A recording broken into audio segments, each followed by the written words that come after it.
I have a simple question to ask you this morning. What's in your basket? I know the world is a scary place right now. I know some of us are struggling with illnesses and financial difficulties that can be quite soul draining at times. I know others are mourning the loss of loved ones, which makes the holiday season less joyful than it should be. I also have the sneaking suspicion that some of you are facing challenges I have not mentioned this morning, and you may have been hesitant to share them with others, and this makes you feel even more isolated and alone. So, taking all of this into consideration, I ask the question again. What's in your basket? What gives you joy? What makes you feel blessed? What provides you with a sense of comfort and security? Who are the people in your life that you know you can depend on? The ones who love you unconditionally? The ones who give you hope for the future?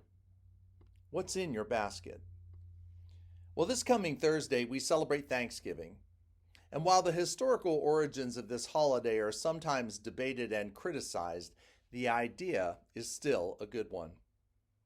Thanksgiving is simply a day set aside to practice the art of gratitude. It's a day for us to remember what's in our basket.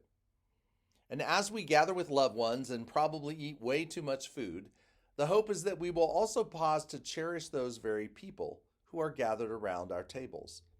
The hope is that we will thank God for blessings both great and small that appear in our lives, even in the most difficult of times. No matter what challenges we are facing at this current moment, there is always a reason to give thanks. There is always a reason to be grateful, even if our hearts are filled with anger, fear, disappointment, or sadness.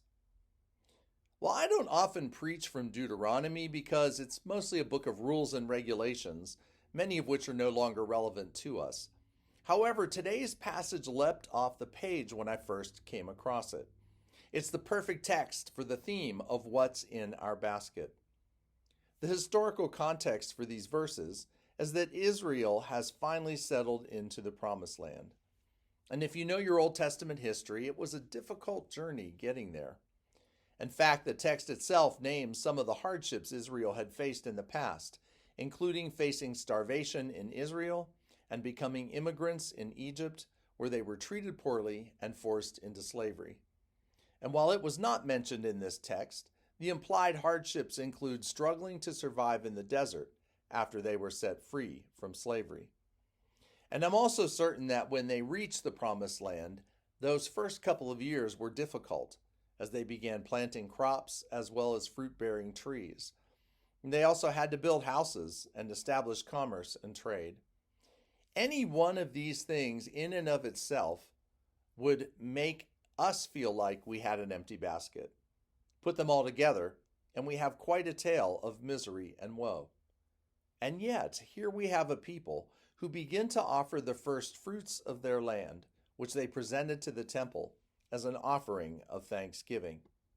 And I would assume that some of this offering went to feed the poor. In the Old Testament, we find a number of rules regarding the need for the Israelites to take care of their neighbors in need, including the gleaning of the fields. And the text concludes with a beautiful word of advice that speaks to us as much as it spoke to the Israelites. You shall set the first fruit of the ground down before the Holy One, your God. In other words, your full basket, your offering of thanksgiving. Then you, together with the Levites and the aliens who reside among you, shall celebrate with all the bounty that God has given to you and to your house. Well, that's a pretty solid definition of what it means to give thanks, to practice the art of gratitude. That's a pretty effective way for us to remember what's in our basket. And what I hear Deuteronomy calling us to do is to set aside our thoughts of all the hardships we have faced over the years. It's okay to remember them, but we're not supposed to let them consume us, rehashing over and over again every hurt and transgression that has ever been inflicted on us. Instead, we are to give an offering of thanks to the church. It's the first fruits of our harvest, meaning the very best we have to offer. And then, when we have done this, we are called to celebrate all the good things God has done for us and for our family. And that is our task for this week. And so I'll ask the question once again. What's in your basket? Is it filled with tales of misery and woe? Or is it overflowing with worry and sadness and regret? Or over the course of the year, have we been putting into our baskets every blessing that has come our way? Did we focus on what's going right in our lives instead of what's going wrong? Did we have eyes to see beauty and abundance even in the midst of ugliness and scarcity? And this is what it means to give thanks and practice the art of gratitude. And I believe our lives will be much richer for it. In spite of all the awful things that may be happening in our lives and in our world, possessing a full basket means that we are people of hope because we worship a God who is a God of hope. So what's in your basket? Is it empty or is it filled to overflowing? Ultimately, I believe the choice is yours, regardless of the difficulties you may be facing. In our second lesson, Paul has some great advice regarding how we keep our baskets full.